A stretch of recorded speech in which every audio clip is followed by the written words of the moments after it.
right before I go to work. Also, feel free to follow and subscribe to my YouTube channel. My name on my YouTube channel is Il99. It's the same as my main page. And also feel free to, like I say, like, share, and subscribe all of my videos, all, you know, for just learning purposes. But anyway, Venus and Gemini, they get a bad reputation. They're very misunderstood Venus sign, and they need constant stimulation.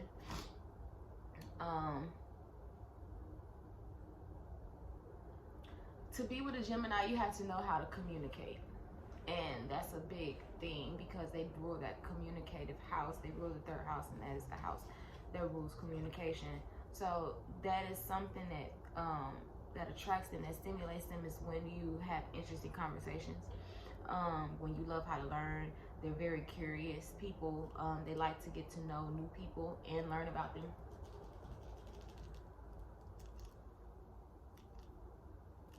Don't let I be having to smoke my weed before I go to work.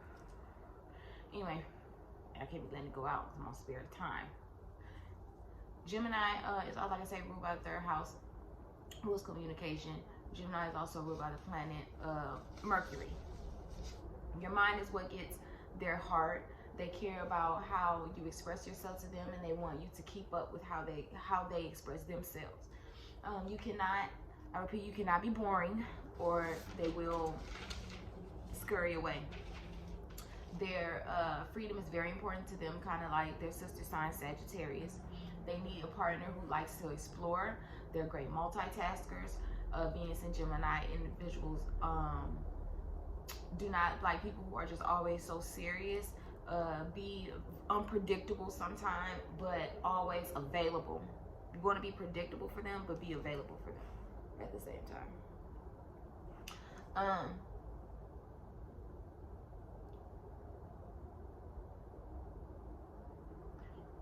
Okay, this is another thing. I had to read my notes. They are the twins, so you got to understand that you are dealing with two different people, for real.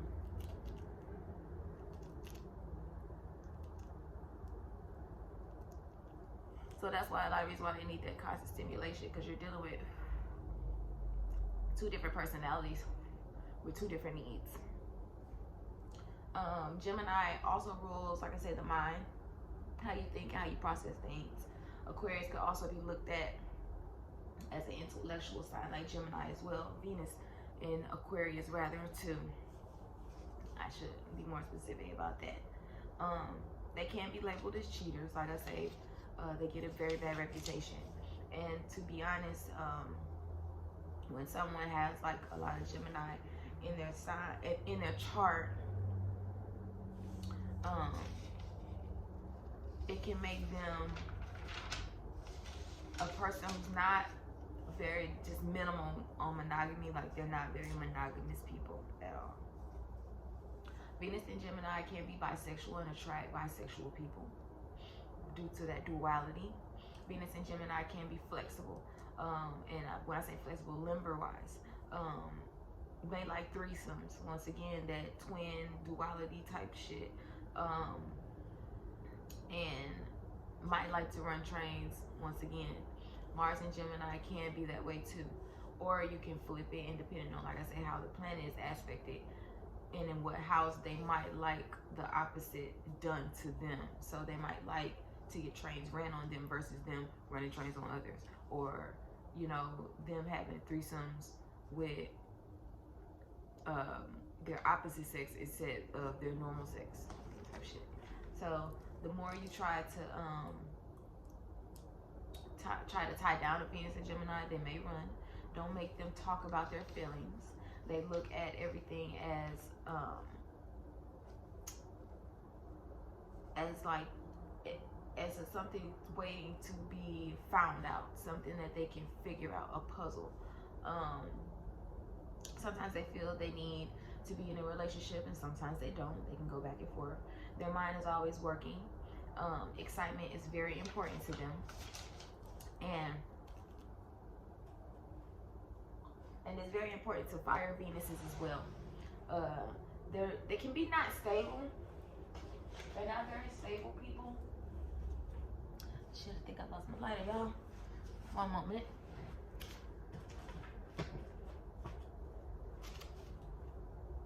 I'll be back.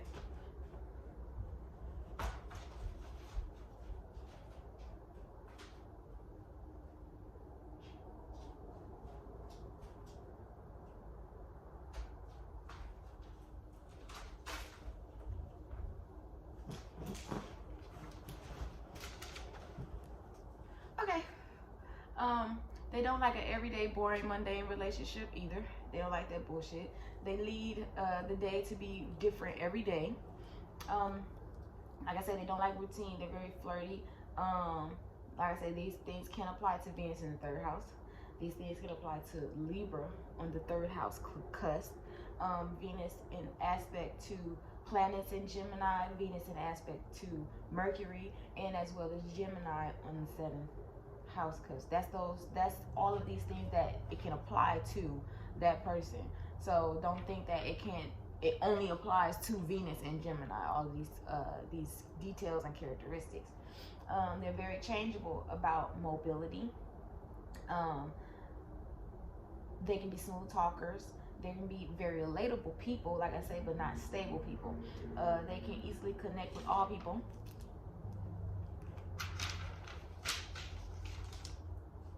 Venus and Gemini in general also rules bikes and cars and short-term travel. So don't be surprised if you see that. So the Gemini, these Gemini women who date men, a lot of them date men who love cars, or they could be a person who like cars, but most of the time they usually end up talking to a man who's like a car fanatic. They can button hot and cold. They can be wishy-washy people. They can play it really, really cool, like I say, in love, but they can miss out in love because they play it cool because they're too busy trying to not be in love, but they want love. It's kind of weird. They like to keep love light and breezy, and they may be the type to want to be in a relationship but not appear to be in one too. And they like small things like gestures of affection. They will they usually like to bicker with their partner. They like a partner who can bicker back and forth with them. It kind of like attracts them. It's, little stuff like that. The communication can be like I said, they can be walking contradictions.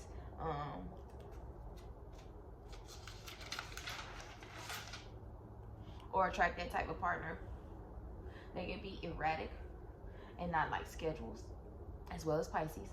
Can attract partners who are two-faced, twin-like shit, may have love triangles, and likes to keep exes on reserve unless there be hurt beyond measure. Remember that.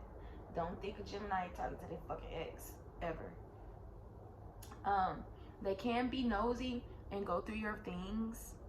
I know I didn't really look at the camera like that this time, but they can be very nosy, prying people that'll go through your things too. And not to do anything, but to usually to have leverage and to be nosy. They're curious. Gemini, like I say, is the juggler, and they may like to juggle or juggle balls. Gemini also rules the hands, which is i.e. to the juggling. They might give a good hand job too, Venus and Gemini. Not good at giving advice to people though. So they're not that friend that you get advice from. They can be poets, writers, rappers, spoken word artists, singers.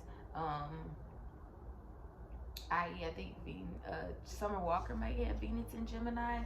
So, hints to the writing her music and shit. It's fine. So Venus in Gemini loves cars. They can usually date like grungy skater like dudes. That's usually the type of dudes they usually attract. They can have that grungy type of look to them too. They can be strippers. Venus and Gemini outside of Scorpio could be like your ultimate ride or die chick.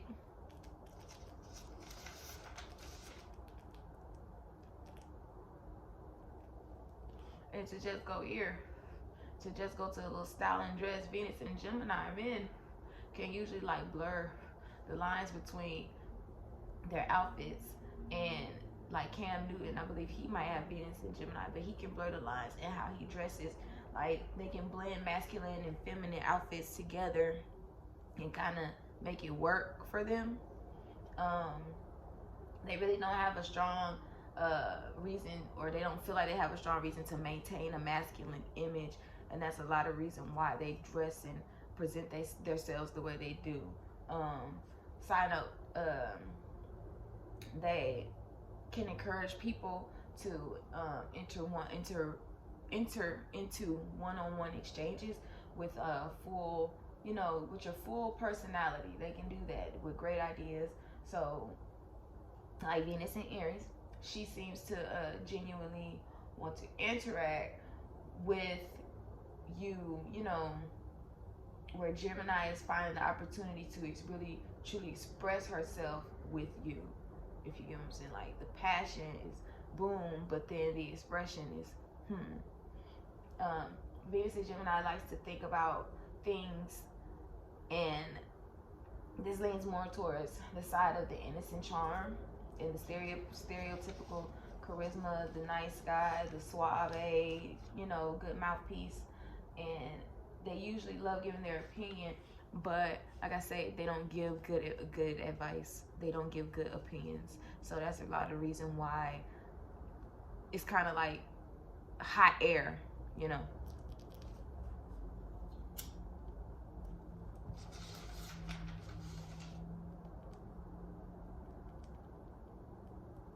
But this is usually in a good-natured way. When they do this, they're not doing it to boast their ego. When they just want to show their opinion, it's usually they trying to attract you in an intellectual way. But sometimes it can come off to others as just always formulating their own opinion about some shit, and it could be anything. Like comparing apples to fucking oranges. So like, it don't even necessarily have to be nothing, just extra.